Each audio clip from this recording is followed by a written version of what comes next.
Everyone, my name is Samuel, and I'm introducing Lizzie's Friends. This book is about a girl who has to deal with self-isolation because she has no real human friends. So she makes up a bunch of little origami friends, and she takes them everywhere. She takes them to the park, and she does a bunch of playtime stuff with them. And towards the end of the book, she ends up losing those friends, and by the end of the book, she has real friends instead of the origamis. Yeah. All right. Hello, everybody. I'm Charles. I'm going to be going over the cognitive and the psychosocial developments throughout the book.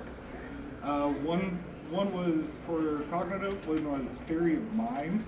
For the other kids, they had a retrospective for how she was supposed to act and what they thought of her and what she was thinking. Go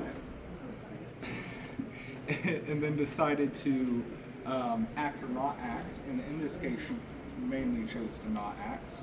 But they had that theory of mind of who they thought she was and what she was thinking. We also had a symbolic function because she was playing with her paper friends. She made origami friends, and in her imaginative play, those were her friends.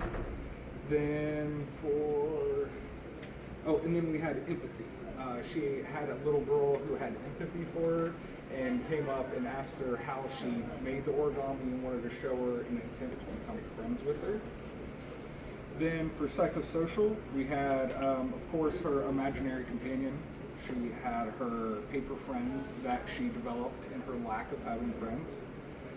There was parallel play, and as she was playing, other kids were playing on the playground. This turned into cooperative play between having a friend and then getting invited into the new friend group.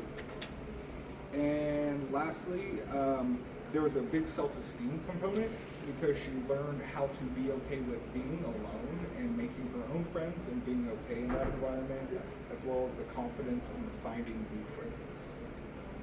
So yes, those are the 6 overall psychosocial and cognitive developments for Lissy. Lizzie's Friends. Alright, so this is A Green Garden.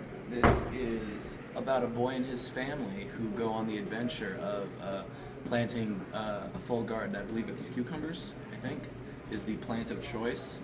And at first he doesn't really like it. He thinks it's a lot of tiring work, and he gets really thirsty and hot because it's a hot day. But towards the end, he figures about the cooperation of his family, and he figures out the family values and how his mom and dad work together, and they get a good garden by the end of it. Okay, so now we're going to talk about the cognitive developments Introduce yourself. No, you're wrong.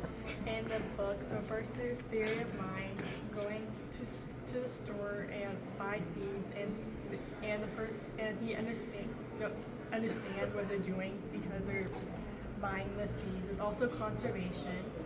He knew the seeds would become plants, and there's also another one, and he can't tell the difference between the different plants. And then the examples of psychosocial development is gender identity. Because dad had him perform tasks for him like plowing. Altruism. The dog was protecting the garden without eating it. The dog did not expect anything in return. And the last one, psychosocial, is parenting. Tangible reinforcement, waiting for a garden to grow. And I'm Katie. All right. How long Lastly, was that? hurry. All right, We got so, 30 seconds to tell you. We thought it was an 8. For We thought the valuation was an 8 overall for each books, but we would recommend both of them. First, I think we would. Why would we recommend A Green Garden? I feel like it